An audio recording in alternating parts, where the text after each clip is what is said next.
Welcome to आज का topper NEET science. आज की वीडियो में हम organism and population ecological unit को डिटेल में समझेंगे। ओके, सो आइए देखते हैं आज हम क्या क्या कवर करने वाले हैं। हम शुरू करेंगे पॉपुलेशन इंटरैक्शंस के बेसिक्स से, फिर आगे बढ़ेंगे कंपटीशन, प्रेडेशन और पैरासिटिज्म जैसे सुपर इंटरेस्टिंग टॉपिक्स पर, और एंड में हम समझेंगे कि पॉपुलेशंस आखिर ग्रो कैसे करती हैं। चलिए शुरू करते हैं पॉपुलेशन इंटरैक्शन से। और हाँ, ये एक बहुत इंपॉर्टेंट टॉपिक है जहाँ से सवाल आते ही आते हैं। नेचर में कोई भी स्पीशीज अकेले एग्जिस्ट नहीं करती, सब एक दूसरे से इंटरैक्ट करते हैं और यही इंटरैक्शंस तो पूरा इकोसिस्टम बनाते हैं। नाउ ये टेबल जो आप देख रहे हैं ये पूरे चैप्टर का बेस है और इसको समझना बिल्कुल सिंपल है। प्लस का मतलब है फायदा यानी बेनिफिट, माइनस का मतलब है नुकसान यानी हार्म, और जीरो का मतलब है कोई असर नहीं, नो इफेक्ट। जैसे म्यूचुअलिज्म में दोनों स्पीसीज का फायदा है तो प्लस प्लस, कंपटीशन में दोनों का नुकसान है तो माइनस माइनस। बस इस टेबल को अपने दिमाग में सेट कर लो। चलो अब देखते हैं कमेंसलिज्म को। इसमें एक स्पीशीज को फायदा होता है और दूसरे को कोई फर्क नहीं पड़ता, यानी plus zero interaction. Best example है आम के पेड़ पर ऑर्किड का उगना। ऑर्किड को सपोर्ट मिल गया बट आम के पेड़ को ना कोई फायदा है ना ही कोई नुकसान। इसे याद करने का एक सिंपल सा ट्रिक है OBCC। इसको नोट कर लो, यहाँ से क्वेश्चन बन सकता है। O for orchids, B for barnacles, C for Clownfish और एक और C फॉर कैटलीग्रिड। चलिए अब बात करते हैं कंपटीशन और प्रेडेशन की। यहाँ से ना सर्वाइवल का असली गेम शुरू होता है। ये ऐसी रेस है जहाँ हर कोई बस जीने के लिए स्ट्रगल कर रहा है। अब समझने वाली बात यह है कि कंपटीशन दो तरह का होता है। पहला है इंट्रा स्पेसिफिक। इंट्रा मतलब अंदर, यानी सेम स्पीशीज के बीच में, बिल्कुल वैसे ही जैसे क्लास में सारे स्टूडेंट्स फर्स्ट आने के लिए compete करते हैं। और दूसरा है इंटर स्पेसिफिक, यानी डिफरेंट स्पीशीज के बीच में कंपटीशन, जैसे कि एक शेर और एक लेपर्ड एक ही शिकार के लिए आपस में compete कर रहे हैं। ये एग्जाम्पल परफेक्टली बताता है कि प्रेडेटर्स क्यों जरूरी हैं। एक एक्सपेरिमेंट किया गया जहां पिसेस्टर स्टारफिश को एक एरिया से हटा दिया गया। Guess what happened? उसकी जो प्रे आपस में इतना compete करने लगे रिसोर्सेज के लिए कि 10 से ज्यादा स्पीशीज ही खत्म हो गईं। मतलब बिल्कुल साफ है, प्रेडेटर के ना होने से बायोडाइवर्सिटी कम हो सकती है। Interesting right? इसका मतलब बहुत सिंपल है। प्रेडेटर्स समझदार होते हैं। वो कभी अपने खाने को यानी अपने प्रे को पूरी तरह से खत्म नहीं करते। क्यों? क्योंकि अगर वो ऐसा करेंगे तो कल वो खुद क्या खाएंगे? वो अपने फूड सोर्स को बचा कर रखते हैं। यही तो है नेचर का परफेक्ट बैलेंस। ओके, ये गॉजेस कंपेटिटिव एक्सक्लूजन प्रिंसिपल बहुत इंपॉर्टेंट है। सिंपल शब्दों में, अगर दो स्पीशीज एक ही रिसोर्स के लिए compete कर रही हैं तो जो सुपीरियर होगी वो इंफीरियर वाली को इवेंचुअली एलिमिनेट कर देगी। हमेशा साथ नहीं रह सकते। इसे याद करने के लिए एक निमोनिक है BGP। इससे एग्जाम्पल्स याद रखने में बहुत आसानी होगी और यहाँ से डायरेक्ट क्वेश्चन बनता है।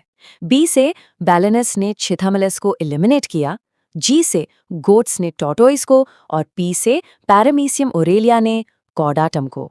अब देखते हैं पैरासिटिज्म को, जहाँ एक का फायदा और दूसरे का नुकसान होता है।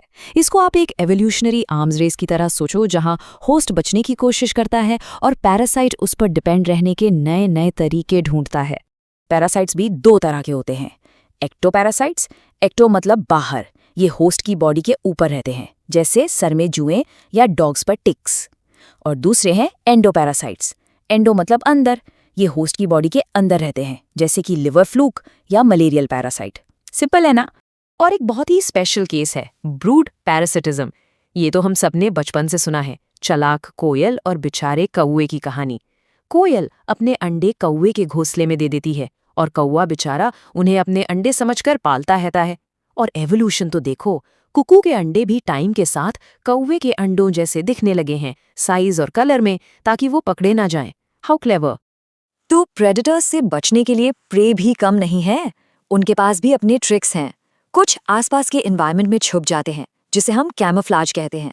कुछ फ्रॉग्स इतने पॉइजनस होते हैं कि उन्हें कोई छूता भी नहीं। और मोनार्क बटरफ्लाई इतनी बेस्वाद होती है कि प्रेडेटर उसे एक बार खाने के बाद दोबारा उसके पास भी नहीं जाता। अब प्लांट्स बेचारे भाग तो सकते नहीं, तो वो क्या करते हैं? उनके पास दो तरीके हैं। या तो वो कांटे यानी थॉर्न्स एंड स्पाइन्स उगा लेते हैं, जैसे अकेशिया या कैक्टस में, या फिर वो ऐसे केमिकल्स बनाते हैं जिनको खाने से जानवर दूर रहते हैं। केमिकल्स जैसे निकोटीन, कैफीन या ओपियम। चलो, अब तक हम इंडिविजुअल इंटरैक्शंस देख रहे थे। अब थोड़ा जूम आउट करते हैं और पूरी पॉपुलेशन को एक साथ देखते हैं। देखो, एक सिंगल ऑर्गेनिज्म का बर्थ या डेथ होता है, लेकिन पूरी पॉपुलेशन का बर्थ रेट या डेथ रेट होता है। आइए इस बड़े पिक्चर को समझते हैं। ये है एज पिरामिड। इसको देखो, इसका बेस कितना ब्रॉड है, राइट? ये ब्रॉड बेस है प्री रिप्रोडक्टिव पॉपुलेशन, यानी यंग इंडिविजुअल्स। तो जब यंग पॉपुलेशन इतनी ज्यादा हो तो उसका क्या मतलब हुआ? सिंपल, आगे जाकर पॉपुलेशन एक्सपैंड करेगी, ग्रो करेगी। अब इसको देखो, यहाँ प्री रिप्रोडक्टिव और रिप्रोडक्टिव पॉपुलेशन लगभग बराबर है, इसलिए इसका शेप एक बेल जैसा है। इसका मतलब जितने लोग पैदा हो रहे हैं लगभग उतने ही रिप्रोड्यूस कर रहे हैं, तो पॉपुलेशन स्टेबल है, ना बढ़ रही है ना घट रही है। और अगर प्री रिप्रोडक्टिव ग्रुप छोटा हो जाए, यानी बेस पतला हो जाए, जैसा इस अर्न शेप स्ट्रक्चर में है, तो समझो पॉपुलेशन डिक्लाइन कर रही है, क्योंकि फ्यूचर में रिप्रोड्यूस करने के लिए लोग ही कम हैं। तो पॉपुलेशन को गिनते कैसे हैं? वेल, इसके अलग अलग तरीके होते हैं। ये इस पर डिपेंड करता है कि ऑर्गेनिज्म कैसा है।